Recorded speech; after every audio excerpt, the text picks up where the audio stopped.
A lot of the men that I work with don't necessarily intend to be in a doghouse. Like they don't intend to be in a space in which they've jacked up their marriage. They, have done some dirt. They've hurt their spouse. They have been negligent and irresponsible. Like dudes don't set out to be that way. I do think that when men, in many instances, when they get married, when they jump the broom, the intention is to be a good husband. Like you want to be a good husband. Unfortunately, the overwhelming majority of households don't grow up with that representation, specifically in the Black community. And so that's one of the things that I'm blessed to have experienced. Real talk, my parents have been married for over 50 plus years. So I've had an example of what it looks like to be in a healthy relationship. And I've seen longevity, but that doesn't mean that there haven't been issues. I know that there have been times in which my mom had issues with my father. I know there's been times when my father had issues with my mom. And so, again, to be in a relationship for an extended period of time, you're going to run into bumps and bruises and have challenges. But the question is whether or not you're able to persevere and whether or not you're able to do it in a way in which both partners feel considered.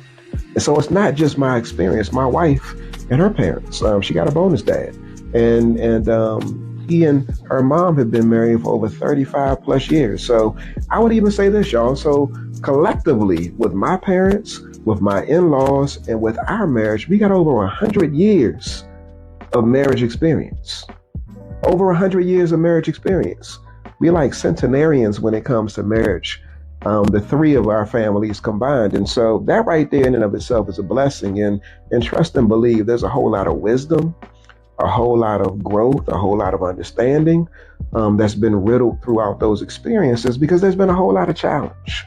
And I just want to say to you, bruh, like if you find yourself in a space in which you're struggling, and you know that you're in the doghouse, moving towards the doghouse, you're starting to notice that your eyes are wandering and you're starting to, look at the other person's lawn instead of paying attention to yours.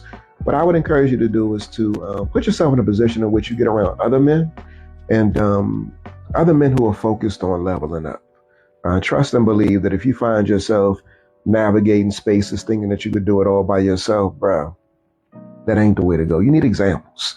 You need examples of men, examples of couples. You need examples of folks who are really leaned into a process of leveling up. And so that's what I want to challenge you to do. So if you want to become a better husband, even if you've done some dirt, even if you jack some things up, even if you're in the doghouse right now, if you want to become a better husband, I encourage you to go to becomeabetterhusband.com. I got a 5-day challenge coming up.